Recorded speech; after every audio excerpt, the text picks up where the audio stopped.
Hi hello जानेमन्स, क्या हाल चाल आप सबके। एंड मुझे बहुत स्टूडेंट्स कह भी रहे थे और मैं सोच भी रहा था कि मैंने फाउंडेशन के लिए वीडियोस बना दी। So now it is time to step in for class twelfth also, कि क्लास ट्वेल्थ के बच्चे जिनके बोर्ड्स आने वाले हैं। आई थिंक मे बी एक महीना भी मुश्किल से रह गया होगा, जब आप ये वीडियो देख रहे होंगे तो आपके बोर्ड शुरू होने वाले हैं।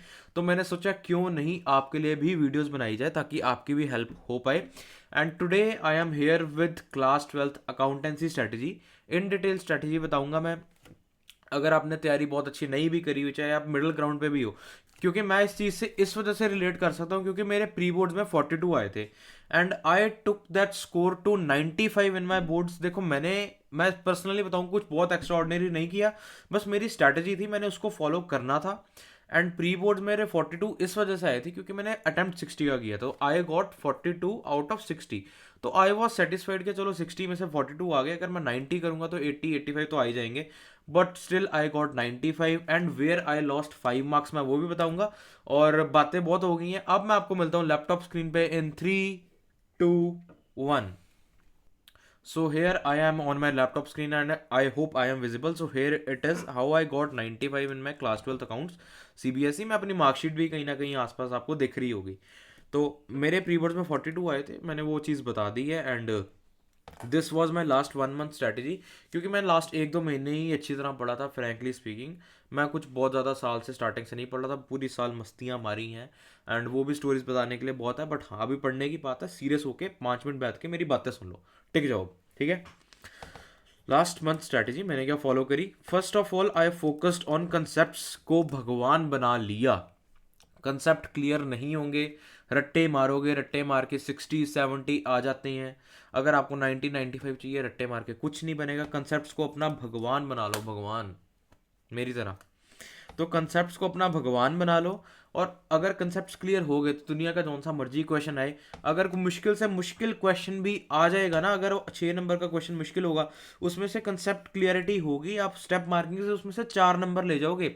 और कंसेप्ट क्लैरिटी नहीं होगी तो 6 के 6 गए, कुछ भी नहीं मिलना। कंसेप्ट क्लैरिटी को भगवान बना लो।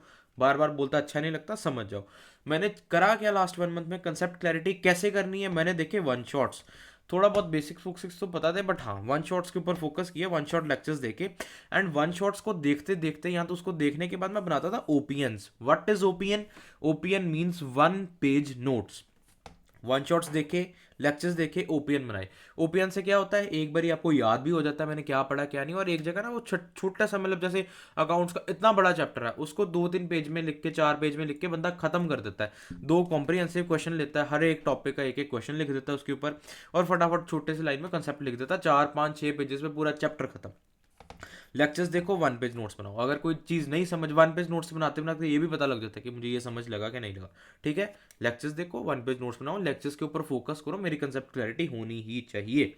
और लेक्चर्स के बाद हमने क्या करना है, क्वेश्चंस लगाने हैं, क्योंकि पेपर में हमको लेक्चर लिखना है तो आएगा नहीं ना, वहाँ पे नोट्स लिखने हैं, हमको क्या आएगा, क्वेश्चंस। और उसके लिए हमको क्या करनी पड़ेगी, क्वेश्चन प्रैक्टिस। मैंने वन शॉट्स किससे देखे मैं वो बता देता हूँ। मैंने सुनील पांडा सर के वन शॉट्स देखे थे। दे आर गुड इनफ कि आपको सब कुछ समझ आ जाएगा।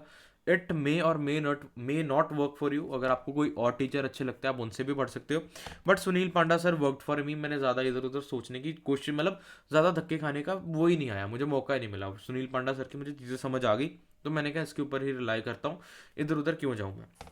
तो लेक्चर्स के पहले सुनील पांडा सर के लेक्चर्स देखे, उसके बाद मैंने लगाए क्वेश्चंस। पेपर में आएंगे क्वेश्चंस, क्वेश्चन कहाँ से लगाने हैं। देखो, अगर लास्ट का महीना पड़ा है, अगर आप बुक सॉल्व करने बैठे फिर तो आपका सिलेबस हो गया। हमने क्वेश्चंस कहाँ से लगाने हैं, सीबीएसई के सैम्पल पेपर्स में से क्वेश्चंस लगाने हैं। हमने एडिशनल सैम्पल पेपर्स में से क्वेश्चन लगाने हैं। 1 2 सैम्पल पेपर्स आए हैं, एक आधा एडिशनल आया, हमने प्रीवियस ईयर क्वेश्चंस में से क्वेश्चन लगाने हैं। और यूट्यूब पे सुनील पांडा सर और 2 3 और टीचर्स की आपको वीडियोस मिल जाएंगी, इंपॉर्टेंट क्वेश्चन वीडियोस। हर चैप्टर के, admission, retirement, death, resolution, previous year question, important question, ये वीडियो मिल जाएगी। अगर आपने ये 4 5 चीज़ें भी कर लेना, मैं गारंटी लेता हूँ पेपर में सिर्फ एक क्वेश्चन में आप अटकोगे, क्योंकि पेपर में एक क्वेश्चन गंदा आता ही आता है। बट हाँ, अगर आपने ये चीज़ें अच्छी तरह कर ली, you are good to go for 90 95 and even 100। आपकी किस्मत अच्छी हुई, आपके कंसेप्ट क्लियर हुए, तो आप सब कुछ सॉर्ट आउट अच्छी तरह कर जाओगे। और देखो, परफेक्शनिस्ट मत बनो कि एक एक टॉपिक, एक एक चीज़, एक एक कंसेप्ट करना है। इस टाइम इंपॉर्टेंट चीज़ें करो, क्योंकि अभी लास्ट का महीना है। अच्छी तरह करने बैठे फिर तो हमारा हो गया सिलेबस, तो वो चीज़ ना करना। क्या ये क्वेश्चंस इनफ रहेंगे? The answer is yes, these questions are enough, but ये सारे शिद्दत से आपने कर लेने हैं। ज़्यादा क्वेश्चंस नहीं होते। अगर आपने 5-7 साल के प्रीवियस ईयर लगाए तो 5-7 ये क्वेश्चन हो गए, 5-7 ये हो गए, 5-7 ये हो गए, 5-7 ये हो गए, यार एक चैप्टर के 15 क्वेश्चन तो लगाओगे ही ना, इससे कम क्या करोगे? 15-20 क्वेश्चंस लगा लो, 21-27 क्वेश्चंस लगा लो, बहुत है यार, हो जाएगी तैयारी। ठीक है, टेंशन ना लो। मुझे कहोगे मैं आपके लिए चैप्टर वाइज सेग्रीगेट करके क्वेश्चंस लाऊंगा, बट जब तक मैं नहीं लाता तब तक ये चीज़ें आप यूट्यूब पे ढूंढो, बड़ा कुछ मिल जाएगा। नीयत होनी चाहिए पढ़ने की। रिसोर्सेज इस टाइम हम इंटरनेट पे जितने रिसोर्सेज है ना हमारे पास, वी आर, मतलब हम वो है, मतलब अब यार समझ जाओ, बस हमारे पास इतना सामान है, नीयत होनी चाहिए बस पढ़ने की। ठीक है। हायरार्की मैंने क्या फॉलो करी, जो मैंने लास्ट के महीनों में फॉलो करी थी। मैंने सबसे पहले फंडामेंटल्स उठाया, फंडामेंटल से कंसेप्ट क्लैरिटी होती है। उसके बाद गुडविल है, आधे घंटे का चैप्टर है, 1 घंटे का चैप्टर है, 1 घंटे में खत्म हो जाता है। उसके बाद एडमिशन या तो रिटायरमेंट, इसमें से देखो एक चैप्टर बहुत अच्छी तरह करना, दूसरे के बेसिक्स क्लियर कर दो, क्योंकि ना बहुत ज़्यादा चांसेस है इसमें से चॉइस आएगी। तो एडमिशन कराओ, एडमिशन कर लो, रिटायरमेंट करना है रिटायरमेंट कर लो। एडमिशन ज़्यादा अच्छा है क्योंकि इसमें पीएसआर भी इंक्लूडेड है, एडमिशन ईजी भी है, तो एडमिशन कर लो। मेरी तरफ से अच्छा चैप्टर है, आराम से 8-10 नंबर आपको दे के जाएगा। गुडविल करा, एडमिशन करा, उसके बाद death dissolution, simple chapter. Dissolution तो और छोड़ो, फाउंडेशन के बच्चों के लिए मुश्किल है, आपके लिए बहुत ईजी है। तो उसके बाद share capital, debentures, cash flow. Cash flow 8 number का चैप्टर है। इसके बाद मैंने बीच वाले 2-3 चैप्टर स्किप करे थे, मैंने कहा कैश फ्लो कर लेता हूँ पहले, वो 6-8 नंबर का आना ही आना है। उसके बाद कंपैरेटिव कॉमन साइज फ्री के 4 नंबर है। उसके बाद हेड सब ऐड कर लिए क्योंकि वो भी फ्री के 3-4 नंबर है। रेशियोज मैंने सबसे एंड में किया क्योंकि ना यार चैप्टर बहुत बड़ा है, ये बहुत बड़े चैप्टर के लिए 3-4 नंबर के लिए दे के जाता है, तो मैंने मार्क्स भी रेशियोज में ही गवाए हैं। मैंने रेशियोज अच्छी तरह करके नहीं गया था, एंड जो मेरे 5 मार्क्स कटे हैं ना, उसमें से 3 मार्क्स रेशियोज में ही कटे हैं। ये 2 क्यों लिख दिया, 3 मार्क्स रेशियोज में ही कटे हैं। तो मैं रिकमेंड करता हूँ कि अगर मैं रेशियोज करने बैठता तो मेरा और कोई चैप्टर सफ़र होता, जिसकी वजह से मैं और 8-10 नंबर की मतलब गवा के आता। तो रेशियोज एंड में करना, पहले बाकी चैप्टर्स के ऊपर फोकस करो। रेशियोज 2-3 नंबर का आना है, वो फिर भी लास्ट दिन भी पढ़ जाओगे, तुक्के से दिमाग में रहेगी तो हो जाएगी। क्योंकि ना मुश्किल चैप्टर है, मेरे लिए मुश्किल था। मैं अब रिकमेंड यही करूँगा कि रेशियोज एंड में करना। उसके बाद इस चीज़ के ऊपर बच्चे इतना ओवर कॉम्प्लिकेट कर करे पागल हुए हुए हैं। Working notes, working notes, working notes उतने बनाने हैं जितनी नेसेसरी इन्फॉर्मेशन देनी ज़रूरी है। फालतू दिमाग मत लगाओ। मैंने क्या किया मैं वो एक्सप्लेन करता हूँ। फॉर एग्जाम्पल एडमिशन का क्वेश्चन आया, मैंने क्या किया, ए बी सी पार्टनर है, सी एडमिट हुआ है, उसको सी के आगे ऐसे डब्बा बना दिया, उसके आगे उसका लिख दिया शेयर कितना है, उसके आगे उसकी गुडविल लिख दी, एंड वर्किंग नोट्स के नाम पे WN लिखा, सेक्रीफाइसिंग रेशियो का फॉर्मूला लिखा। फॉर्मूले बार बार नहीं लिखने, एक बार ही लिखना है, उसके बाद सारी कैलकुलेशंस कर देनी है। ए की कैलकुलेशन, बी की कैलकुलेशन, सी की कैलकुलेशन, फॉर्मूला एक बार ही लिख दिया, उनको पता लग गया बच्चे को आता है, खत्म।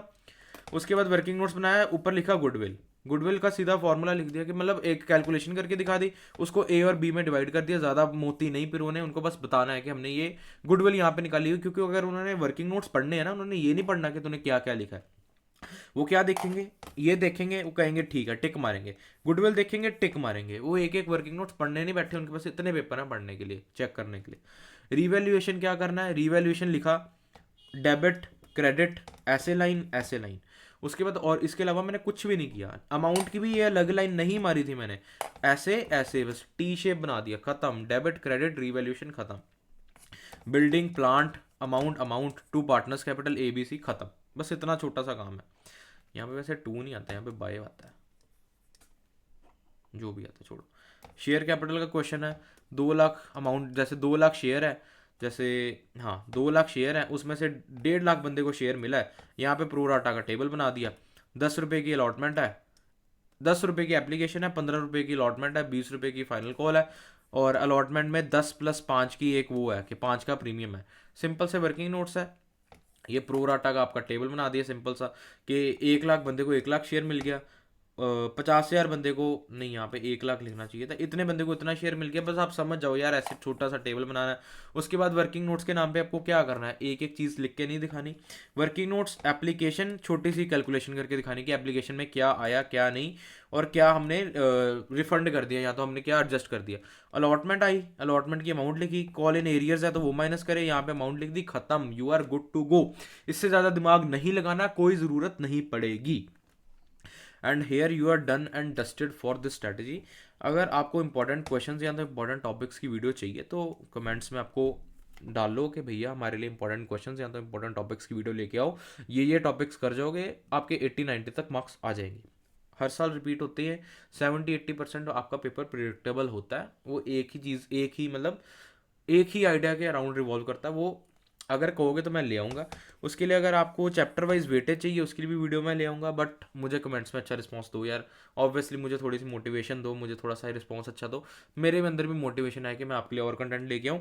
और पेपर प्रेजेंटेशन और पेपर स्ट्रैटेजी, कैसे पेपर कैसे करना है, कैसे स्ट्रैटेजी रखनी है, कौन सा क्वेश्चन पहले करना है, कौन से चैप्टर के ऊपर ज़्यादा फोकस रखना है, इसकी वीडियो जल्दी ही आ जाएगी पेपर के पास। और अगर आपको कोई और डाउट्स है, हाँ मैंने सैम्पल पेपर्स बताना भूल गया। अगर आप सैम्पल पेपर्स कर रहे हो, ओसवाल, अरिहंत, एडुकार्ट, ए कार्ट, बी कार्ट, सी कार्ट, जौन सा मर्जी उठाओ, सारे अच्छे होते हैं। हमसे ज़्यादा विद्वानों ने बैठ के बनाए हैं, सारे अच्छे होते हैं। बस करने की नीयत रखो, कोई भी उठा लो, जौन सा सस्ता है, जौन सा इजीली अवेलेबल है, ठीक है। और ये सारी वीडियोस के लिए कमेंट्स में मुझे बताओ, और पेपर प्रेजेंटेशन की वीडियो बहुत जल्दी आ जाएगी। एंड मैं आपको मिलता हूँ नेक्स्ट वीडियो के साथ, तब तक के लिए साइनिंग ऑफ।